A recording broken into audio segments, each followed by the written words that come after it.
Hi, people. So, there was an incident that occurred at the Academy Awards that isn't being spoken about as much, but sort of being a little bit debated now. Of course, the infamous incident was the Will Smith Chris Rock slapping incident. There's been a follow-up to that. Smith has now been banned from the Oscars for 10 years. So that's quite a rigid penalty. Should something have been done? Yeah, absolutely, because you know, you can't assault people, and that can't be normalized. That sort of violence can't be normalized. So I think definitely Will Smith, regardless of his apology, should have faced some sort of sanction. 10 years is quite rigid. I think that's partly because the Academy was accused of not doing enough. But I have a slight concern about the situation in that the whole focus is on what Will Smith done. Now, obviously, that was going to get attention, but I think there's not enough discussion of Chris Rock's cruel joke. And apparently, he's told this sort of joke before. And I understand the optics, there isn't a comparison between violence and a joke, no matter how much in bad taste it is. I'm not saying it's the same thing, I'm not saying it's an equilibrium, but another incident came up in the Oscars, which has sort of just come to light now, or it's getting more attention now, and that's involving the comedian actress Amy Schumer, who was one of the presenters. I didn't watch the whole ceremony, but during these one of these monologues, she went over to Kirsten Dunst, who had been nominated in the category of Best Supporting Actress, and she lost. And she made this joke about her being a seat filler, as in someone who's just there to fill the seat of a celebrity. And then she physically pulled her out of the seat and sat down. Her husband, the actor Jesse Plemons, I don't really know the guy, but apparently he was nominated for his role in The Way of the Dog, or the that film with Benedict Cumberbatch. I forget his full title. Um, and he said, "You do know that's my wife, Amy." And she went on like that. She kept sort of going down this path. I didn't see the full skit because I've only seen the footage that's available. But there was criticism of that, from the notion that it was unscripted and that it was unpleasant because she was having a pop at someone in this way. She subsequently claimed that both Kirsten Dunst and Jesse Plemons, excuse me, were in on it. I've only seen her word for that. I haven't seen them confirm that.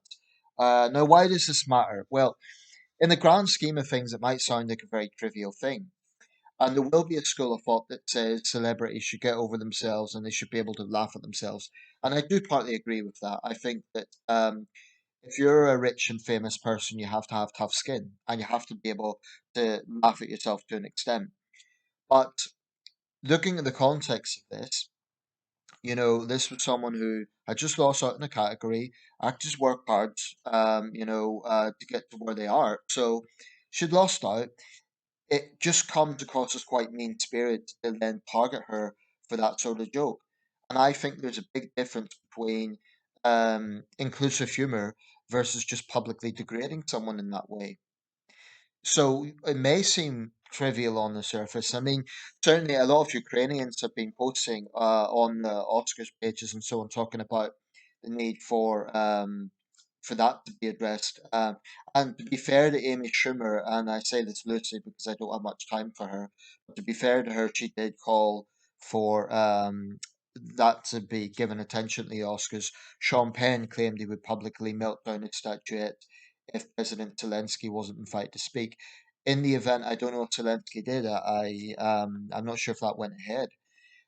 Um, but what I think needs to be discussed is what is the red line with comedy. Now, Amy Schumer claims that they knew about this. Maybe they did. But the body language would suggest otherwise. To me, looking at the footage, they seemed uncomfortable. They seemed taken aback by it. They seemed uncomfortable. Kirsten Dunst looked surprised. Jesse Clemens looked very awkward. Like what the hell? Uh, I think that It's not good enough for comedians to say it's just a joke.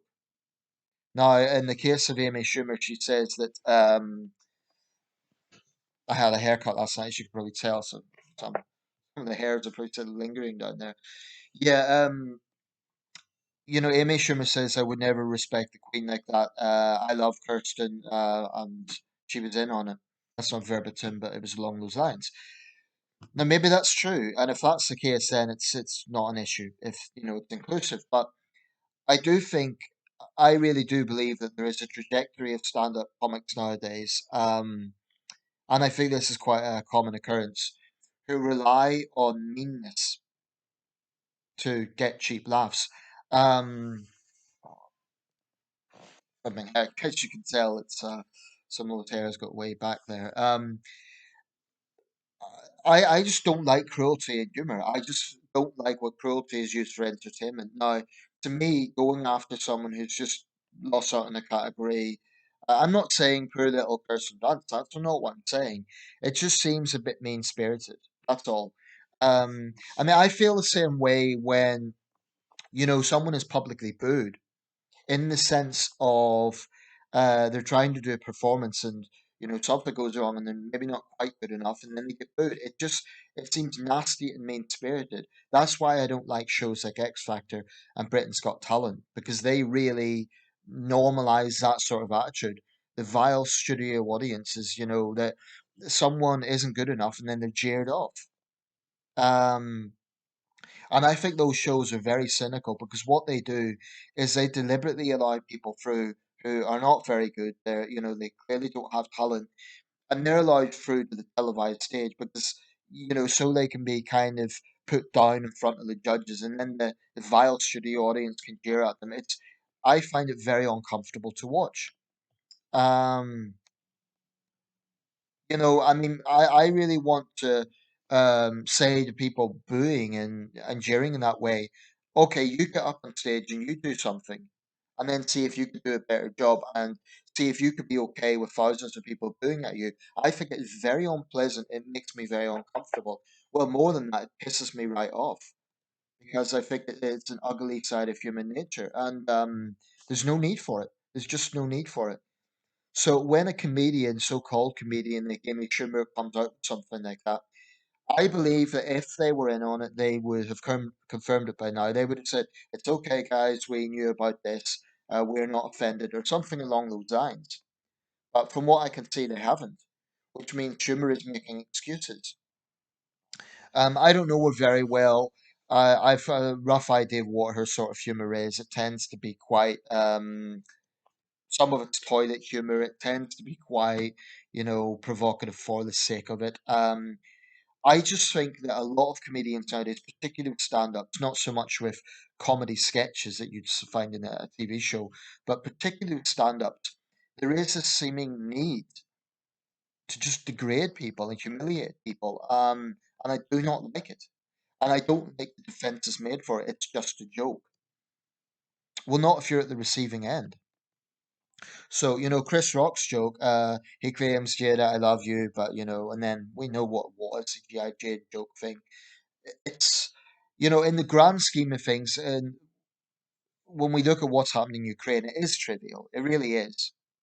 But I think there is an unhealthy amount of defense used for this sort of humor. When really, I think it is normalizing bullying.